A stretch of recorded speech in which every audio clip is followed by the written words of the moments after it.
Good morning. Started the recording here now. This is Saturday Sparks Live.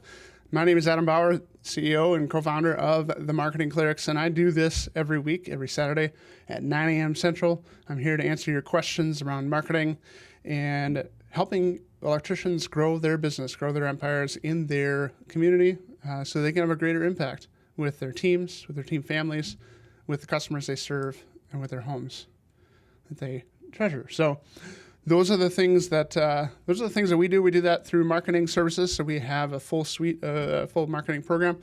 It has different tiers to it depending on the size of your business and your growth objectives. And so don't do this to promote that. Really do this to showcase some of the things that we do on a regular basis and answer any questions that you guys might have. Because really, you need to have a source you can trust that can answer your question without trying to sell you on something. So that's what I'm trying to do here. That's the purpose of this session every week. So this week we are going to be talking about meta ads. So if you missed last week we talked about AI search and the key ranking factors around AI search, and I could talk about that for weeks on end. But I wanted to get a little bit of break from that because it's an important weekend here in Hastings. We're hosting Rivertown Days, so it's a really big event, and so I'm volunteering most of the weekend. I got family in town as well, and so took a lot to get prepped for another topic on AI search because it's so new and there's so much research that needs to be done on it still. So shifting gears a little bit, we're going to do some meta ads because I think meta ads are one of those things that people are either they think they understand and end up not getting what they want or getting the results that they're looking for, and they waste a bunch of money on it. And so it's one of the things that make it look so easy. They make it look so simple when really it's you got to have some kind of strategy around it.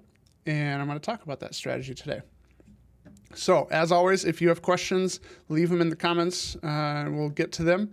Otherwise, if you are watching this, we do record it. We'll put it on replay, both on our YouTube podcast as well as Audible podcasts everywhere. So if you miss the episode, no worries. We are out there on the interwebs.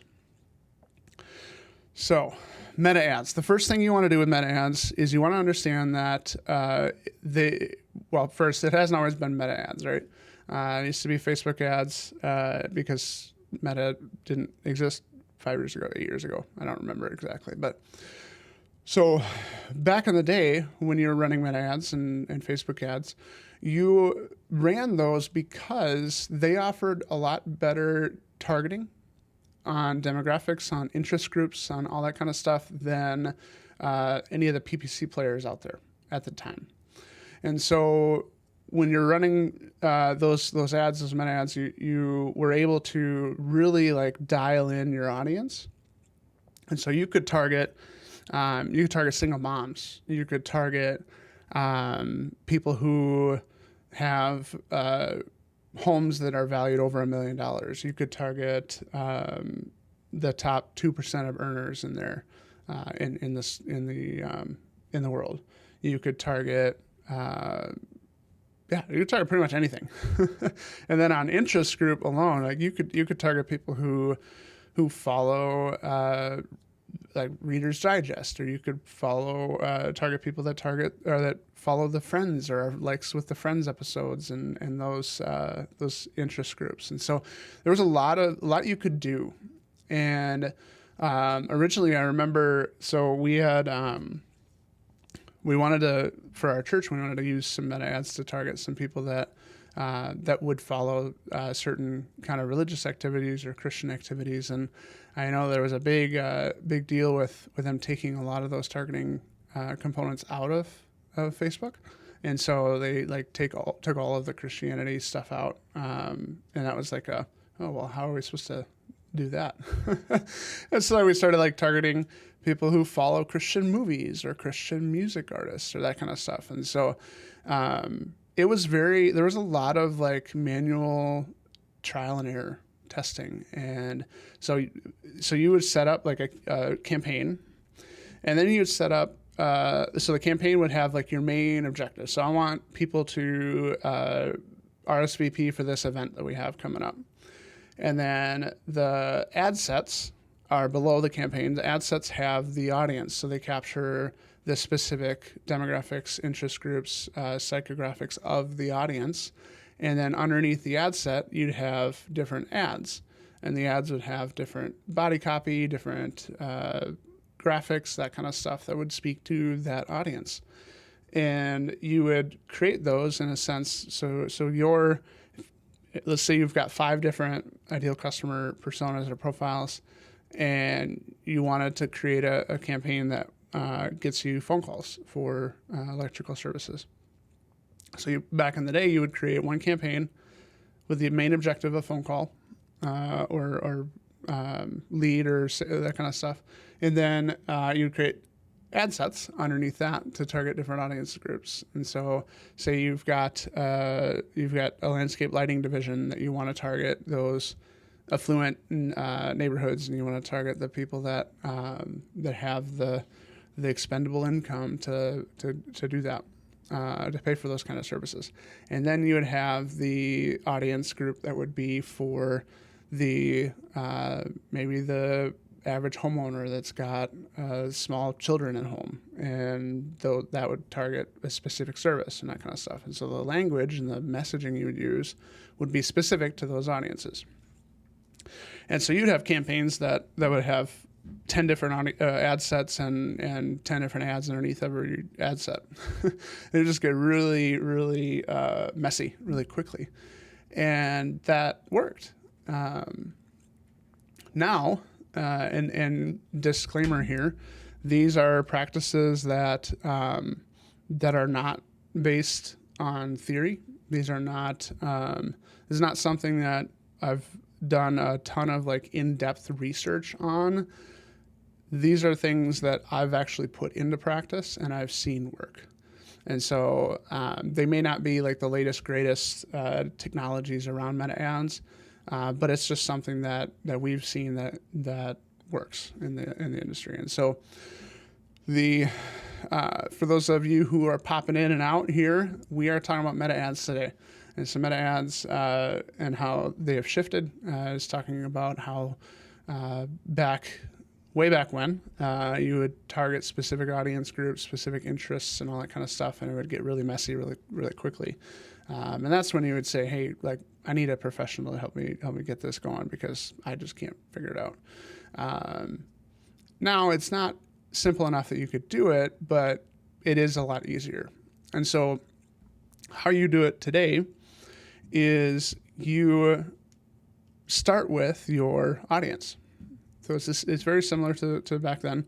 You start with your audience. With all marketing, you want to know who you're talking to so you can get your messaging right, so you can understand their problems, their pain points, understand how you can be the guide to getting them resolved, getting their problems fixed. And that's marketing 101.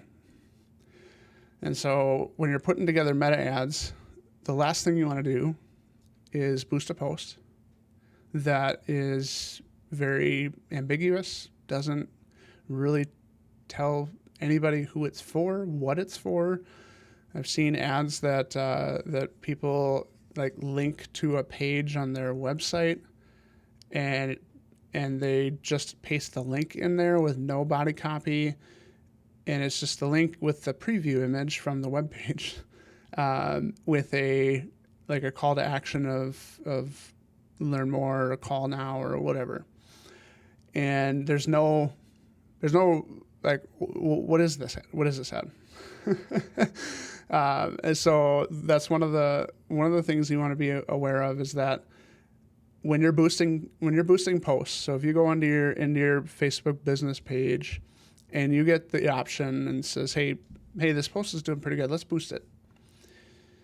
So what boosting does is boosting essentially pushes it out as an engagement campaign. And so boosted posts is by default an engagement campaign. What I mean by that is engagement is likes, shares, comments, and possibly clicks, but primarily it's those top 3.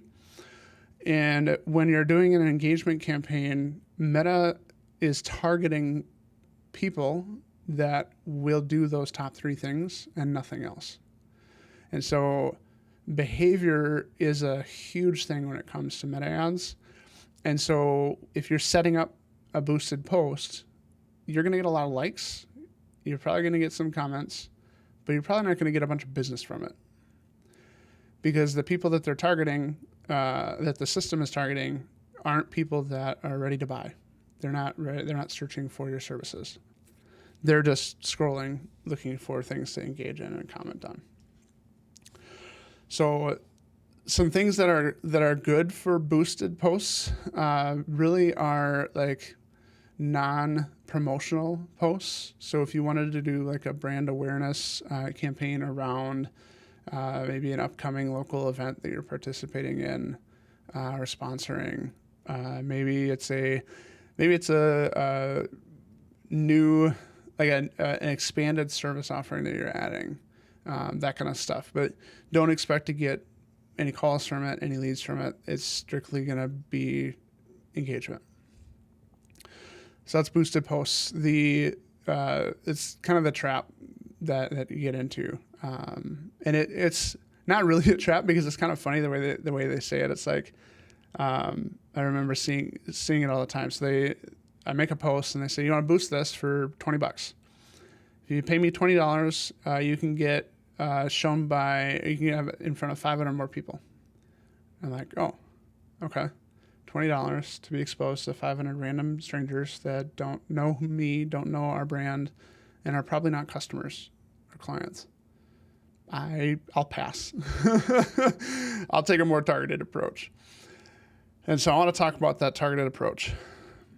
The targeted approach comes with the specific strategy around messaging and creatives.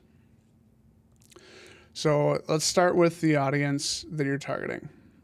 If you haven't gone through our brand identity exercise, leave a comment. I'll send you that kit. Take it through with your team, with your trusted partner, with your spouse, whoever you want. That will help you narrow down your messaging, narrow down your audience, and understand their pain points a little more. And secret, use your resources to try to find those answers. And so some of the questions are going to be like, well, what are the common problems that your ideal customer faces on a regular basis? Now, either you've been in business for 30 years and you understand exactly what common problems they face, or you go and do your research. And so you can use tools like Claude, ChatGPT, Grok, whatever you want, doing deep research on specific audience problems. So we did a lot of that research with Electricians. So when we decided back in January of this year to really focus on electrical contractors as a niche, for our agency, we spent over a month researching and talking with electrical contractors and understanding the business, understanding the pain and the struggles and the things that they deal with on a regular basis. And that's where our messaging speaks to. That's what our messaging speaks to. So understanding your audience's pain points, problems is the first step. The second step is understanding your solution to those problems. And some of this stuff may sound really basic, but I'm going over it because I've seen a lot of ads out there that don't really follow this practice, this methodology, and don't speak to that. And so the second point is how your solution solves the problem that your customers are facing. And so hypothetically, we say if you got, I'm going to pick on generator installation services. So it's because it's an easy one. The problem is, okay, power goes out, storm comes through, power goes out, they lose a lot of food.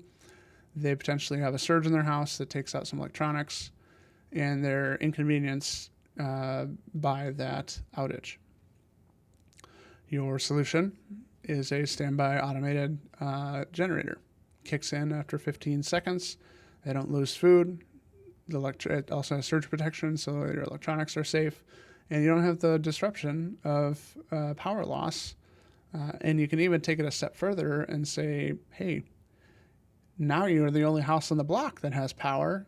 Invite all your neighbors over, have a little party about it, And so that's kind of the solution kind of thing. And then jumping into your process. So how do you solve that problem? So do you require them to fill out a form? Do they call? Do you go out and door knock and do an assessment right there and give them an estimate? Do they take an estimate and then have a chance to go find 2 other bids, or do you just try to get them to commit right there? Do you how do you install the generator? Is it a 2-week process? Are you delayed in your backlogged over time? And then what does ongoing maintenance look like? Once it's installed, what do you do? Do you go out and do quarterly tests of the generator? Do you do annual maintenance? That kind of stuff. And so defining your process. And that's something you would put on like an ad landing page, not necessarily in a meta ad. So once you have kind of that understanding down, then you can start to craft your messaging. And so your messaging is what's going to drive the right people to see your ad. And so the reason why meta ads have gotten so frustrating over the past year or two is because the audience targeting things are not as accurate as they once were. And so people are seeing ads that are not relevant to them. And they're getting frustrated by that. And rightfully so, right? And so if you have the messaging down, you have your creative created, so your images or your video, you have your headlines, you have your main call to action. And if that all speaks to your audience, you publish the ad, you don't need to have any targeting on it. That's the magic with Meta AI. So what I will say is, in testing that with our agency, it has worked pretty well. And so we created several ads with body copy, with video content, with images, and kept things very simple but targeted towards targeted the messaging towards who we want to convert or have a conversation with. And we left the targeting open. So we set the creative to be dynamic, so it'll identify the best creative, the best copy, the best headline that will drive the most leads in the door. And then we set the audience to US, and that's it. And it was self-admittedly a little scary, but it proved right. I mean, I always tried to keep a broader audience in general. So like most of our ads would historically target like small business owners or job title owners, that kind of stuff. But what I found in this past couple of weeks is that the people that have submitted their information that are qualified, they don't have owner listed as a job title in their profile. Some of them don't even have that they own an electrical contracting company in their profile. And so if you're targeting that specific demographic or target, job title, then you're missing out on some audience groups or some targeting. So that's for like if you're doing a lead gen or a call type ad, that's what you'll want to do is you want to have your messaging honed in to your audience. And if you've got multiple audiences, you split them out into different ad sets. You still do that same practice, but you let the ads speak to the audience, And so the ad sets are going to be very similar. The audience is going to be like US wide open, but the ads will have different language within them. And so in the example of the landscape lighting campaign, you might have one ad set that is targeting a specific like location, as well as have the language around that location. And then you might have a second ad set that is targeting maybe it's targeting a partnership with landscapers or with electricians who don't do landscape lighting, and your messaging is around a referral partnership or something. So the thing that what was I going to say? So that's for like lead gen and call ads. For those in particular, specifically if you're in a location, so you're a local service business like most of our clients are, you don't want to do US only. You want to do your location, but don't specifically do, like, I would do a broader radius than you would for like a Google ad campaign. So do like 40 miles instead of 20 or 25 of your location, and that'll then the messaging do the work. So that's kind of meta ads from for the calls and getting calls on the door. One of the things I want to caution everybody against is when you think about the people that are on Facebook or on Instagram, what is their main activity? Why are they doing it? When are they doing it? So their main activity is most likely they're just scrolling, looking for entertainment. Why are they doing it? Because they need a break from their stressful lives and they want to veg, so to speak. And when are they doing it? It depends on the person. I know my wife does it between the hours of like 9:30 and midnight, almost 2 a.m. sometimes, because that's when the kids are in bed and there's no more responsibility that she needs, and she just needs to get entertainment. So when you put yourself in that mindset, in those shoes, what is kind of the last thing you want to see in your feed as you're scrolling through? I'll answer it for you. A very vague promotional post and ad. So when you are putting together your ads, you want to understand that perspective.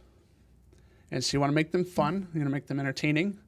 You want to make sure that they are not trying to get them to commit to a large-scale project or a large financial burden. And so when you're thinking about it, generally speaking, meta ads are great for kind of quick hit. You get the answer. It's either free or it's very low cost. They're great for like product sales. They're great for kind of like more luxury things, but you don't want to try to sell the luxury thing in the ad, if that makes sense. So like if you're doing, I keep going back to landscape lighting, but if you're doing landscape lighting, you don't want to sell a consultation. You don't want to promote a consultation or an assessment or not assessment. You don't want to promote a sales call. What you would want to do in that scenario is you want to provide a low barrier to entry starter thing for that person to gain a little bit of more interest into what landscape lighting might look like, could do for their home value, for that kind of stuff. And so things like these are the latest trends in landscape lighting and the value impact on house value after they're installed. And then it's just like a download sheet that they can download. Another one would be if you're doing just brand awareness, not trying to do a lead capture campaign. If you're just doing brand awareness, just having a showcase carousel of your most recent projects that shows what is possible and what could be done. And the messaging around that is more open in that sense. And so people are getting interest on it. They don't know what they don't know unless they see it. When you go into like the more electrician side of things, what is an meta ad that you could run as an electrician? You probably shouldn't run like a panel upgrade or panel installation ad, because most of the time people don't know that people know that they're doing that. They're not randomly stumbling upon the need for repairing their electrical panel or upgrading their electrical panel. Or like EV chargers. People aren't like seeing an EV charger installation ad and saying, oh, they do EV chargers, I should reach out to them and then go buy an electric vehicle. That's not how psychology works with these, with Facebook scrolling and Instagram scrolling. And so the alternative is more having that low cost, no cost value. And so one of the things that I was thinking about doing is testing out an ad around like a diagnostic dispatch event. And so you may have been dealing with in your home an electrical problem, and your lights have been flickering for a little while, or your appliances are taking out some of the electrical components, and you don't. It's not urgent enough that you're going to call someone and get them to get out and fix it. Because let's be honest, I was in my office on Friday yesterday, and the lights flickered a couple times, and I was like, yeah, okay. I didn't think nothing of it. And so a homeowner could be going through that for a month, and then they get triggered by your ad, and they're like, oh, well, maybe there's a bigger problem here. If they're going to charge me $70 to come out or $90 to come out to take a look at it and make sure everything is good, I might take them up on that offer. And so thinking about that, like your cost, if you're doing a direct sale or promoting a direct sale, you want to keep your costs down to at least below like $300. So you don't want to try to sell something that's higher than $300 on meta ads. And now there's a guy out there that's running generator install ads on Meta, and he'd probably disagree with me, but I think he would agree in a certain sense that the ads that he's running are probably not ads to have a service tech come out or a sales tech come out and sell you on a generator installation. The ads he probably are running is more along the narrative of education, understanding more about generators and what they do, with a lead capture element to them, just not the primary focus. And so that's the distinction. All right, so circle back. We've been talking about meta ads, and we went all the way back to circa 2010. Talk about Facebook ads and audiences and how you could go very specific very quickly, but then it would make the campaign super complex, and you'd have all these ad sets and all these ads that speak to different audiences, and really you wouldn't know like where to put your money in it. Versus now, 2025, you are able to let the messaging in your ad, the headlines, the creative, really drive who it gets shown to. And so when you're putting out ads today, You'd have a campaign that has the objective. So I want to get more calls in the door for this service. Okay, that's your objective. Then you'd have the ad sets. The ad sets will still contain the audience segmentation. And so if you wanted to target 3 different audiences, you'd have 3 different ad sets. However, within those 3 ad sets, you would not have specific demographics assigned. You wouldn't have specific interests assigned. You would only set the location if you're a local business. And the location can be broader than you would for like a PPC campaign. So you can set the location in like a 40 to 50 mile radius of your location. And then you would have your ads underneath each ad set, and your ads under the ad sets will target those audiences with the specific messaging. And when you set those ads, we are currently running just full dynamic ads. So we have it cycles through. We can add up to 10 images or videos to that dynamic group. We have six different body copy options, 6 different headline options. We have 3 different call to action options, and we're letting Meta AI take care of which options are going to drive the most conversions. And so they're testing that, and that testing has gotten a lot faster. It used to be like 2 weeks or 3 weeks of testing. Now it's a couple of days. Like I had an ad I launched on Saturday, and by Sunday I had 2 leads in the door that were qualified. And so it was very, very quick.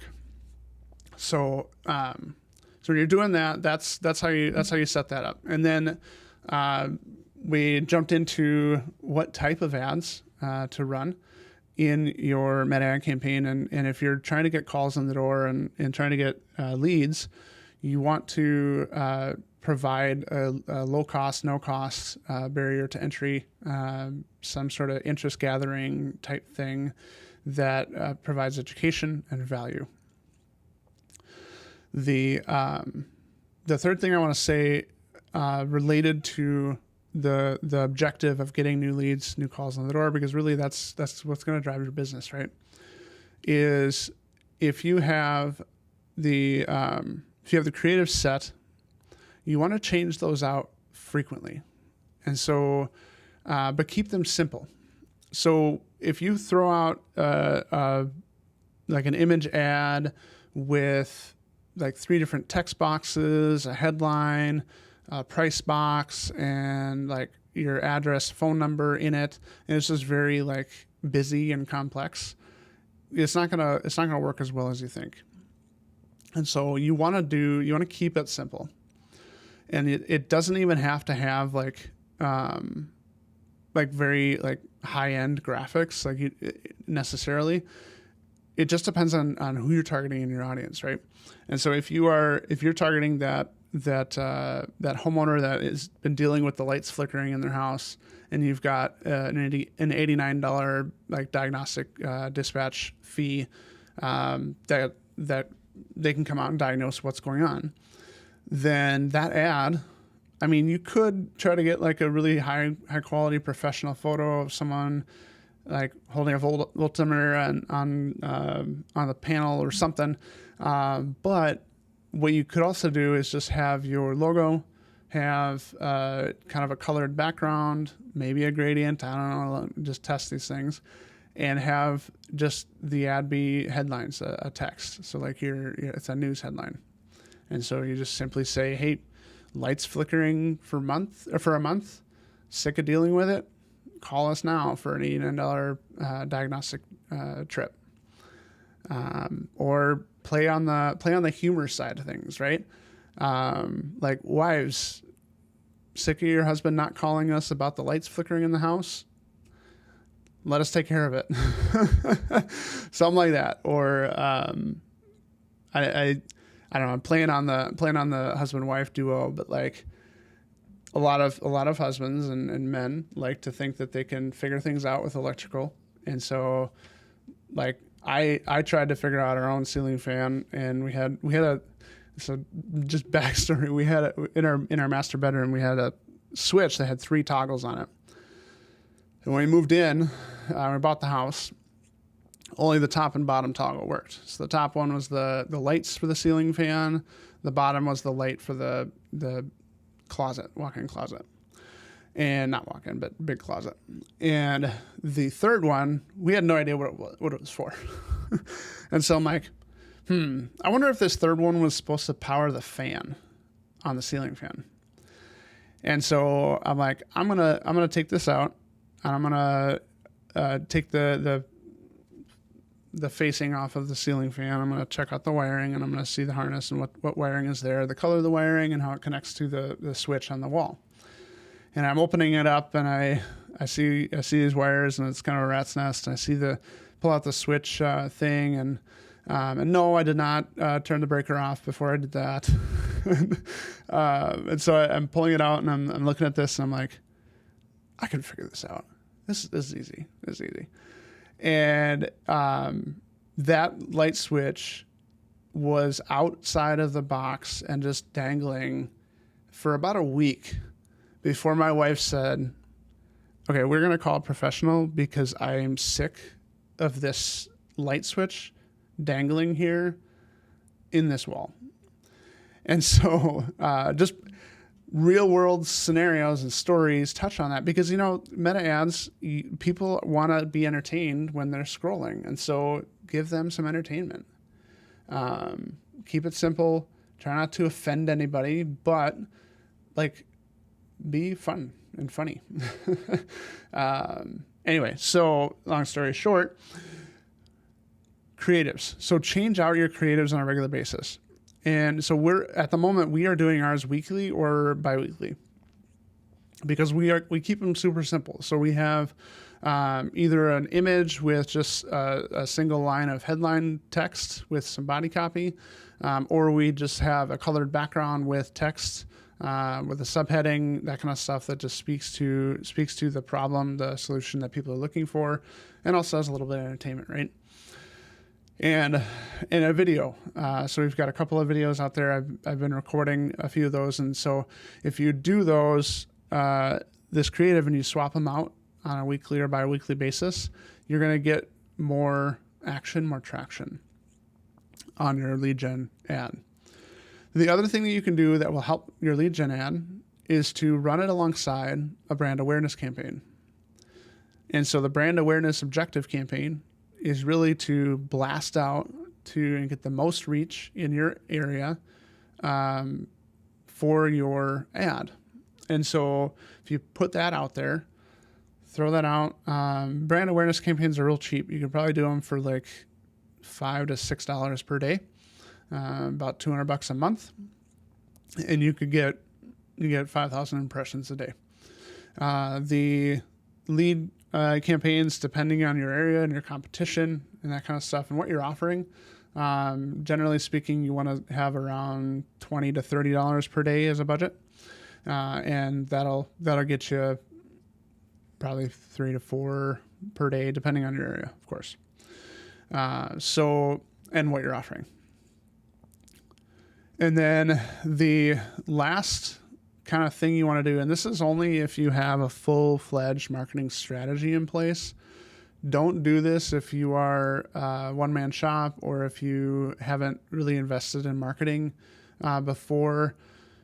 But what you could do is if you have a marketing partner, if you have someone who's been doing marketing for you on your website and getting you some visitors on your website, throw your Facebook pixel on your website and have a brand awareness or reactivation campaign that goes and hits those people that have visited your website. And you can get some pretty good traction on that because people land on your page and then they don't take action. They're like, oh, who's this Renew Electric guy? And what do they offer? And that kind of stuff. And then all of a sudden later in the day, they're scrolling on Facebook and they see Renew Electric and your ad about the $89 diagnostic charge. And they're like, oh, well, I didn't know that was a thing. I'm going to go call them now. And so it's one of those things where you want to be multimodal. You want to be omnipresent with that. Yeah. So that is meta ads. And I think I've touched on most of the things. Talked on budget. A couple other like mistakes that people can make with meta ads beyond just the boosting. So boosting again is you're just creating an engagement campaign with an engagement goal, and unless you set the location, it's going to go nationwide by default.